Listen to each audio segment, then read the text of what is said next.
Hello everyone, welcome to another Transformers review. Now, as you can see, and obviously as you saw on the title of this vid, this is a review of the absolutely fantastic G1 Trypticon. Now, I've already got him in his base mode, and I'll go through all the component parts and features and that as we go through the review and show you all the bits and accessories he comes with. What you see there is everything that you get with the figure. A multitude of parts, some which have secondary uses and some which are the sort of kibble that people lose over the years. I would point out, if there are any stickers missing, it's just simply down to old age, and he has got a little bit of colour fading on some of his parts, which I might address at some point by actually having to resort to either finding spare parts, replacing them, or doing a bit of a respray and try and get a good colour match with some paint or something like that. Ideally I'd rather not, but you know, if I've got no other options I'll have to do that. The only thing I can't show you, because I've got them packed away and I was going to say can't be bothered, but I literally can't sort of get to them that easy to get them out to show you, is putting Motormaster and Onslaught from the G1 line.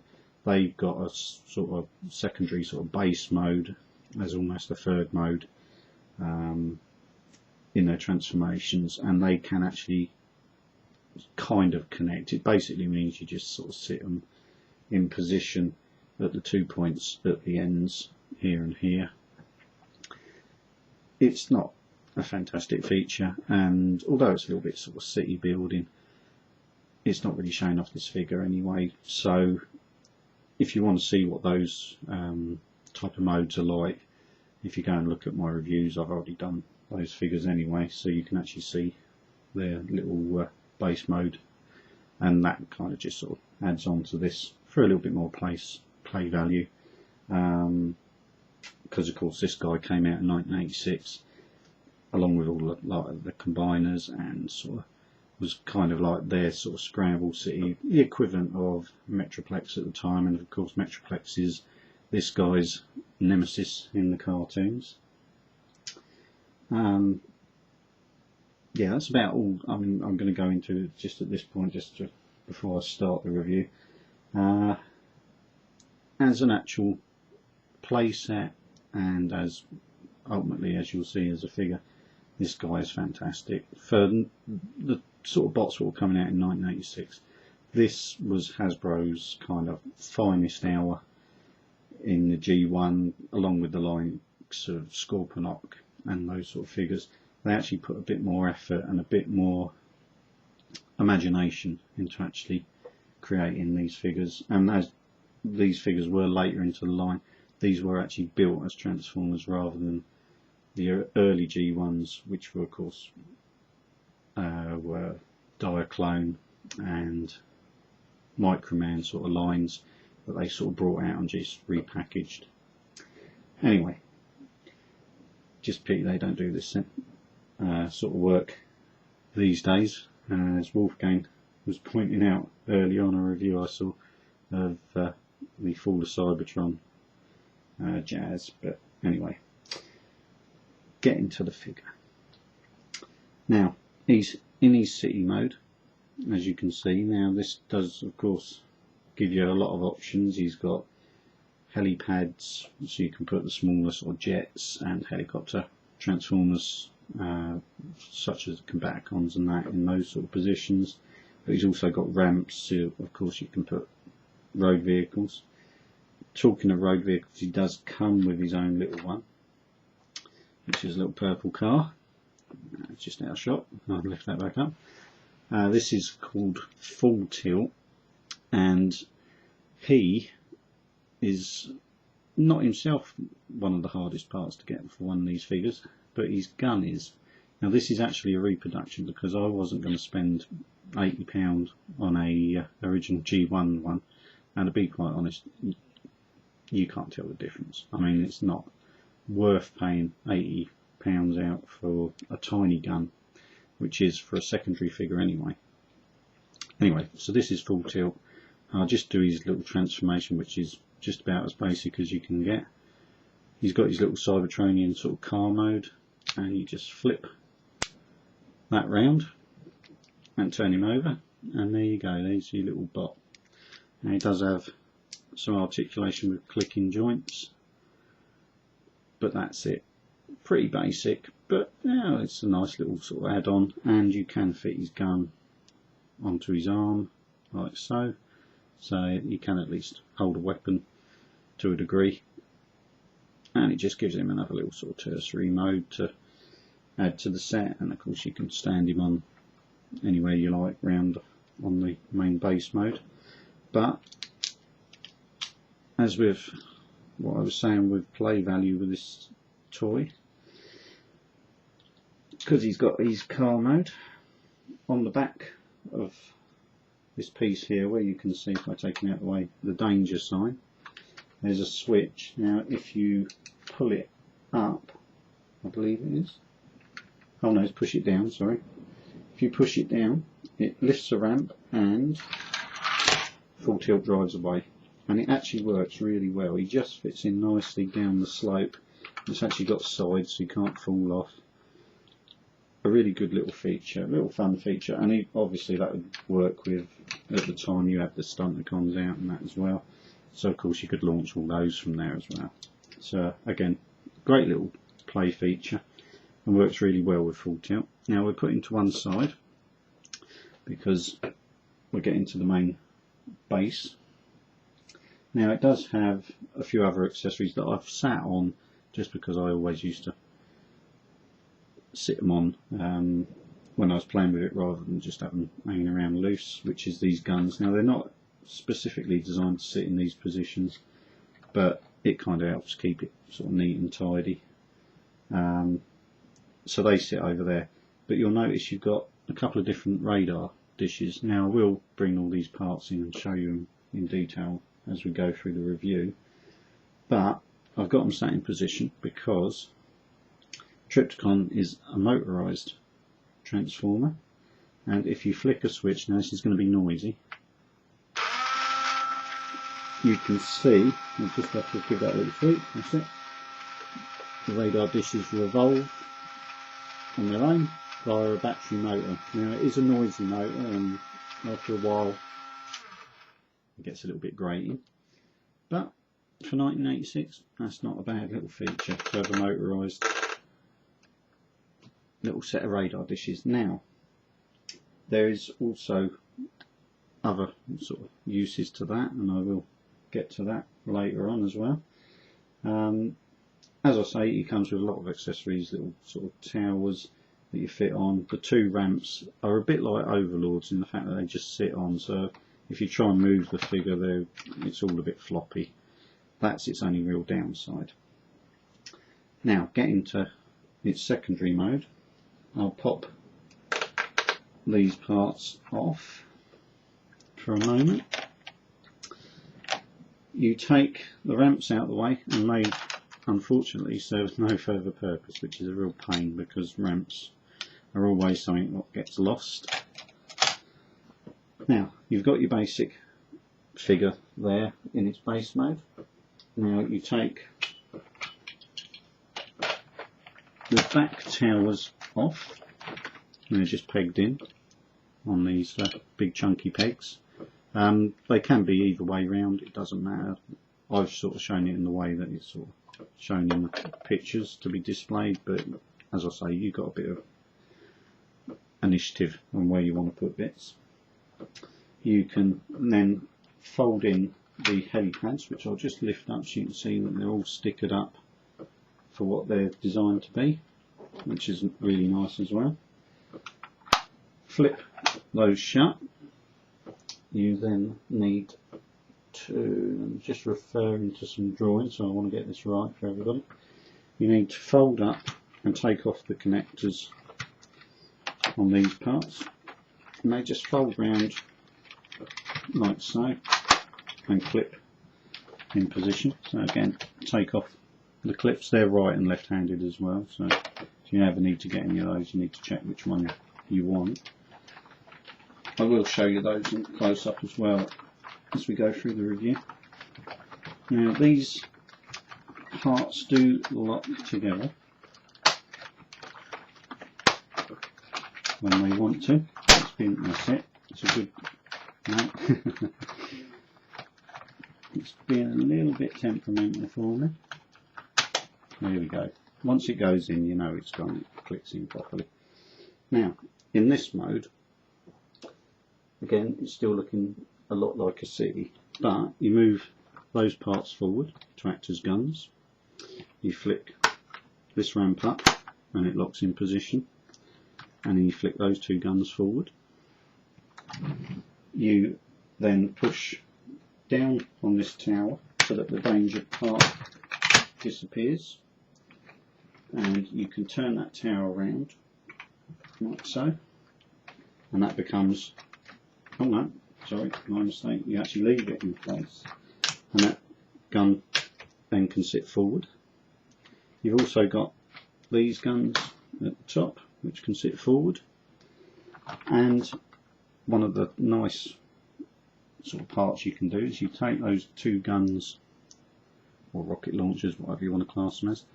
Now they're in two parts as well, but I won't take them apart because they are a little bit delicate.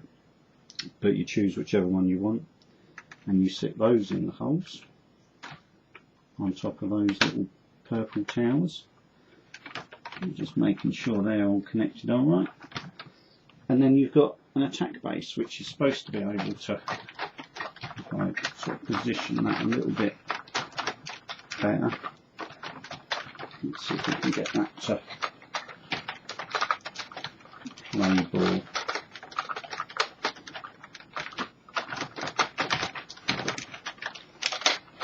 That is the only thing with these, that's it. Just move that forward so it's in that position. And you get an attack base, which does roll along. He has got wheels underneath. I'm not going to drag it backwards and forwards too much because it's actually, I've had to use an actual poster to actually give me enough room to actually display this figure because it is quite big. Now, again, in this mode, if you flick the switch, the weapons revolve round on their own. Again, a bit noisy, but it does still work, which again says something for the quality back then, as it is getting on in a few years, let's be honest. Now, another nice little feature, which to be honest they don't do that much these days, the main gun, if you flick a switch which is on the back, which again I'll show you all these parts again in more detail as we go through the review, but you flick a little switch at the top and you've actually got a light up gun, which again for 1986, what a lovely little feature, and still working after all this time with the same little LED in it. Yeah, Hasbro's quality control might have been better back in the day, shall we say. Anyway, now we'll take the last of those two towers off and take the big purple tower off, which is just pushed onto those two pegs on top, and then you're left with the basic figure. Now of course, being Trypticon, he's got one other little trick up his sleeve, which is if you fold up these two sides, they lock together. Fold the purple bits down, like so. Lift him up, and this is where you've got to use a little bit of common sense as you position. Pick up and move that. You've got to get him in the right position as you shut this down.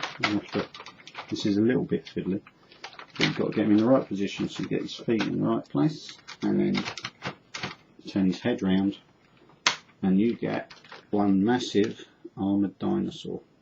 Now bearing in mind this guy came out in '86, why on earth they didn't bother to put him in the movie I really don't know, because he would have been absolutely fantastic fighting with the Dinobots rather than Devastator, although I do really like that sort of scene from the movie.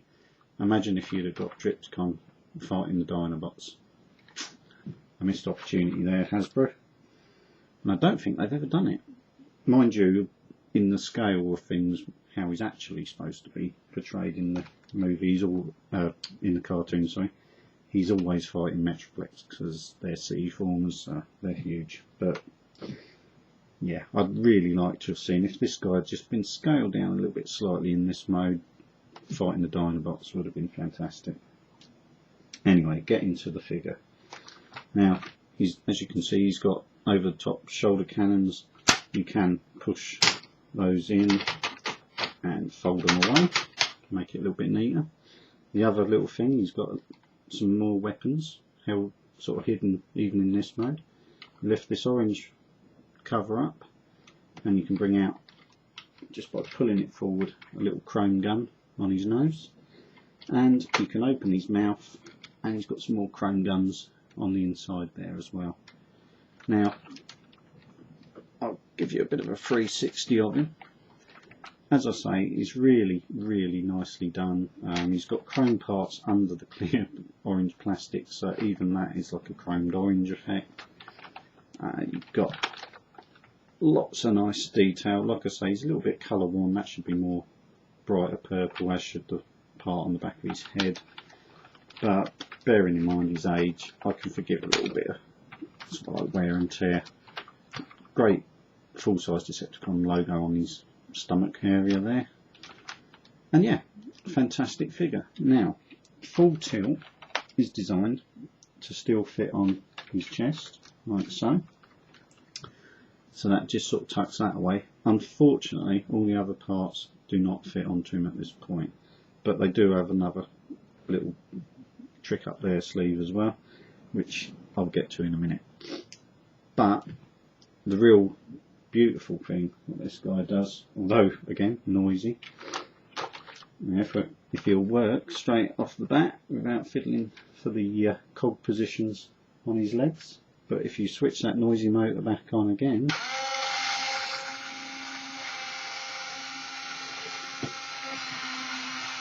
he will very slowly walk towards the Autobots and crush them underfoot. But he'll never be able to sneak up on them, not with that motor. But anyway, as you can see, even after all this time, it still works perfectly. Absolutely brilliant figure. If you can afford to pick this guy up, because he isn't cheap, let's put it that way, he's one of the greatest G1s to pick up. As you can see, size wise, he's a big old lump. I'll bring in something that you'll be familiar with, which I'll grab. Prime RC Deluxe, and yep, he's pretty big. I think he'd give RC a bit of a run for her money, even though she'd probably be able to drive away by the time he's walked towards her. Yeah, you wouldn't want to meet him down a dark alleyway, let's put it that way. He has got a little bit of articulation on his hands, so you could have sort of put one of the smaller Autobots in his hands and it could be sort of like walking along, swinging them around like a handbag, so to speak. Quite a nice little feature, the fact, but it's only on the lower part of the claw that it's got articulation. Other than that, because obviously he's designed to use the motor, you don't have individual arm articulation. There's none on the elbows or knees or anything like that, other than in its mechanism to walk, which you can kind of forgive. I mean, this guy is a little bit like, if you're familiar with the Zoids line from back in the same sort of era, a bit like Zoidzilla, and actually about similar scales. If you're familiar with that toy, you'll know roughly how big this guy is. As I say, fantastic sort of features, loads of sticker applications, got chrome dotted around as well. Absolutely fantastic G1 Decepticon colour schemes as well. The sort of tealy sort of green really goes with the dark purple and the sort of almost like a gunmetal grey colour for the rest of his body. But yeah, really great toy, really worth picking up. Now, getting to all these little extras. As you've already seen full tilt, I'll leave him on his chest. I will show you a quick look at the ramps. Pretty basic stuff. They usually have this sort of sticker on them, but you can pick them up sort of without that, obviously, and then just get replica labels and sort them out. and if you look there in the reflection, you can see R on that one, and obviously there's L on that one. So if you're picking these up for one that's got these missing, bear that in mind, because obviously they fit a certain way around. Again, these right and left connectors, like I say, they're handed, and I believe, if I can find it, it's down inside that square part, down in there, but I don't know if that's going to show up in this light. There you go, you can just see the L there at the bottom. So you've got left and right again for those. And I'll give you a quick look at the silver weapons. Now the radar dishes are pretty sort of standard, quite a basic sort of moulding on them. So that's the larger one out of the two. The smaller one out of the two is one you often see broken, because obviously that's got quite a thin piece of plastic on there on the second little dish. So it's probably a little bit harder to pick up than some of the other bits. So again, be careful with that one. And you've got the single laser with its mounting piece, which, as I say, they do clip on and off. I can take this one off a little bit easier, and they just push on via that. It does mean, because it's a slot rather than on a bar, it does mean they snap on firmly, but it does mean you can't really move it much, which is a shame. If it had just been on a bar, you could have sort of like swiveled it up and down. So a little bit of a missed opportunity there, but again, pretty basic moulding, but a nice little touch, and after all, it is just a small accessory. The twin sort of laser missile thing, whatever you want to class these as, again, fits on the same way. I don't know if I can get that off too easy. I'll try for you. There you go. And you get a different type of mounting again for that one. As I say, they're individual to these parts, so if you're picking them up, you want to get the right ones. And that's that part. Now, getting to all these towers. Now, what can you do with these parts? Well, you get the larger tower and the smaller tower, and you'll notice there are pegs and holes, so you just connect that to there. You then take the smaller towers, and they're again handed. They plug in holes on the sides. I think you can see what's eventually sort of coming in. You then take the big gun and you fit it on those pegs which were on the larger tower, and you've got yourself, I believe he's called Blunt. Now he is missing a couple of stickers, but on this side you do get to see what they should look like on the other side. And yeah, so you end up with a little tank or artillery gun, however you want to class him as. Not the greatest of tanks, he can't revolve his gun turret, but that, I suppose, as I say, makes him more almost an artillery piece. But yeah, a nice little mode. At least it uses up some of the parts, and if you want to display trypticon in this mode, you haven't got as many loose parts that you've got to find a place for. You can sit Blunt to the side of him and have him displayed alongside trypticon. Now, anyway, that is pretty much all there is to say about trypticon. As I've said, if you want to get a really classic G1 with a great deal of play value and good display value as well, if you've got him on the shelf, let's just say it's only the likes of Scorponok and Fort Max that are going to make this guy look small, but a really great figure and really worth picking up. So I hope you've enjoyed this review. It's one I've sort of been thinking about doing for some time, but I've had to dig him out of storage and find all these bits which were stored separately, conveniently. But yeah, it's one I've sort of wanted to do for some time. So I hope you enjoyed the review, and I shall see you again for another Transformers review. Thanks for watching.